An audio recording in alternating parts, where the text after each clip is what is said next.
Today's topic is the new ceramic additive manufacturing technology, slurry-based binder jetting, also known as SBJ. Additive manufacturing, commonly referred to as 3D printing, can be categorized into 7 types based on its processing principles. These technologies are capable of producing workpieces from various materials, including plastics, metals, and ceramics. In ceramic additive manufacturing, laminated object manufacturing and material jetting methods are rarely used. Directed energy deposition and powder bed fusion technologies are still in the research phase. Currently, the most commonly seen technologies on the market are binder jetting, material extrusion, and photopolymerization. Both material extrusion and photopolymerization technologies use slurry as the raw material. Binder jetting technology can use either powder or slurry as the raw material. This technology originated from professors and students at MIT, where powder-based binder jetting technology is referred to as 3DP, and slurry-based technology is called S3DP. The greatest challenge currently faced by powder-based binder jetting technology is improving the density of the final products. X1, one of the leading manufacturers of powder-based binder jetting technology, has developed an advanced compaction technology. This method utilizes a new process for distributing, spreading, and compacting ultrafine powder to produce higher density green bodies, suitable for various metal and ceramic materials. In February 2021, during an online seminar, Dr. Ma from Texas A&M University presented their research titled Additive Manufacturing of Ceramic Workpieces Using Binder Jetting Technology. They used 4 methods to increase the density and strength of powder-based binder jetting workpieces.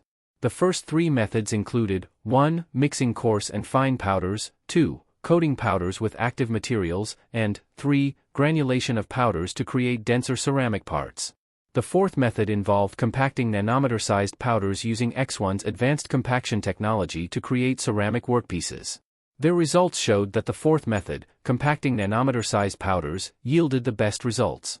Using X1's Innovant Plus 3D printer, they spread a 65-micron layer of nanopowder and compressed it to a thickness of 5 microns, resulting in a compression of 60 microns. This continuous printing method produced the best outcomes, with the sintered ceramic workpieces achieving a density of 72%. Although Dr. Ma's research showed superior results compared to most other studies in terms of sintered density, it still did not reach the high density achievable with slurry-based methods. The powder-based binder jetting technology, commercialized as 3DP from MIT, has been successful for producing metal and ceramic parts. However, the ceramic green bodies produced through this method do not achieve high density after sintering. Consequently, the focus shifted to slurry-based binder jetting technology, known as S3DP. As early as 2001, SEMA and others at MIT published a paper showing that slurry-based binder jetting technology could successfully produce ceramic parts with a density exceeding 99%. However, since 2005, there has been little further research, and the relevant patents have not been maintained after 2018. Although the feasibility of S3DP technology has been confirmed in research, there has been no further commercialization. In Dr. Ma's 2021 research, they did not use slurry to create green bodies, likely due to the lack of proper equipment. Since 1998, National Taipei Tech University has continuously researched ceramic additive manufacturing using slurry. They have not only conducted process research but have also designed and built additive manufacturing machines.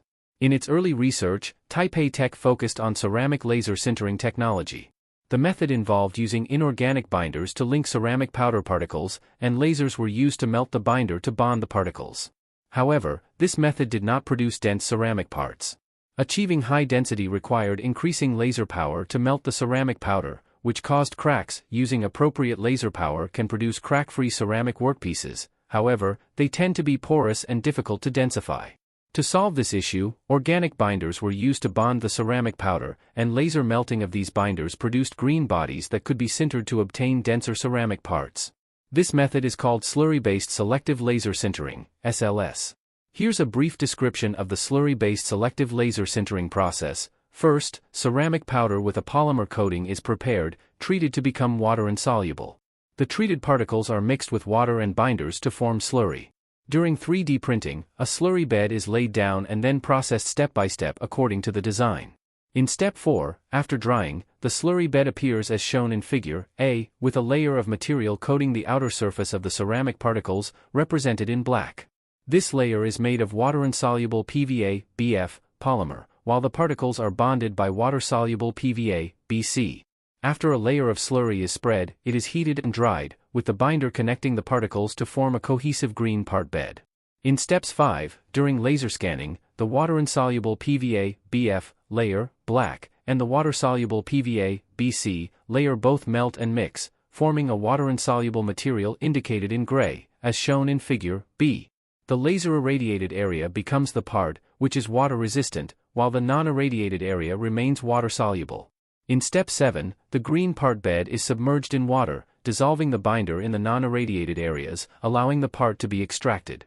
In step 9, the green ceramic part is placed into a sintering furnace, and after sintering, a high-strength alumina part is produced with an average density of 98% and a flexural strength of 365 MPa. This method is called the slurry-based selective laser sintering (SLS) process. The lion figurine produced by this method shows the green part on the left and the sintered part on the right. Sintering causes shrinkage, resulting in a reduction in the lion size. This method was published in the Journal of the European Ceramic Society in 2011. In summary, slurry-based technology can produce ceramic parts with densities ranging from 98% to 99%, while powder-based technology, even after various treatments, can only achieve a maximum density of 72%. The difference between the two is significant. Historically, unpressurized processes capable of producing dense ceramic parts have mostly relied on slurry. This is due to two main reasons. First, dispersants can be added to the slurry to adjust the material's rheology. Second, slurry can utilize ultrafine powders with high surface area and reactivity. Slurry preparation technology has become quite advanced, and processed slurries have the following characteristics: 1. High uniformity, 2. Fewer defects in parts, and 3. Easier densification of parts. Since its establishment in 2016, Qixing Technology Company Limited has been dedicated to commercializing slurry-based ceramic additive manufacturing technology. The company believes that inkjet heads, with hundreds of nozzles, offer faster production capabilities compared to single lasers, making them more advantageous for commercialization. Qixing Tech replaced the laser in Taipei Tech's SLS technology with an inkjet head, developing slurry-based binder jetting technology, SBJ. The process of applying SBJ ceramic 3D printing technology by Qixing Technology is as follows. Step 1. File generation. The 3D file of the workpiece is input into the computer and converted into cross-sectional images using slicing software. Step 2. Slurry preparation and printing. The SBJ ceramic 3D printer accepts ceramic slurry and the cross-sectional information of each layer of the workpiece, automatically forming green bodies containing the latent images of the workpiece. Step 3. Green body removal. The green body is removed and immersed in water, releasing the formed green workpiece. Step 4. Post-processing. The post-processing of this green body is similar to the traditional process of ceramic green bodies. After simple surface treatment, the workpiece is placed in a sintering furnace for heating and sintering, resulting in a dense ceramic workpiece. To enhance the maturity of the technology, Qixing Tech conducted extensive research and development from 2016 to 2021. By mid-2021, the technology had become quite advanced, and Qixing Technology began using it to produce products and test market acceptance. During the commercialization process, Qixing Technology participated in the Exploration of Emerging Technologies for New Craft Applications grant program organized by the National Taiwan Craft Research and Development Institute at the end of 2021, utilizing SBJ 3D printing technology to produce ceramic jewelry.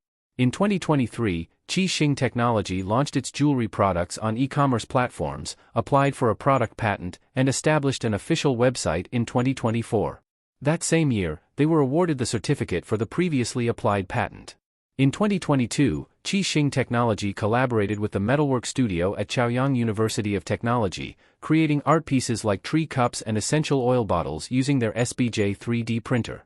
These pieces were exhibited at the 2023 Maison and Objet show in Paris. In conclusion, the slurry-based binder jetting technology has been proven feasible for ceramic manufacturing but faces commercialization challenges due to its complexity. So far, no companies sell 3D printers using this technology. However, Qixing Technology's self-developed SBJ equipment has reached a high level of maturity. The company will continue to collaborate with designers to create more ceramic craft, combining technology and creative design, and will also explore more industrial applications of SBJ technology while expanding its contract manufacturing services. Thank you all for your attention and support.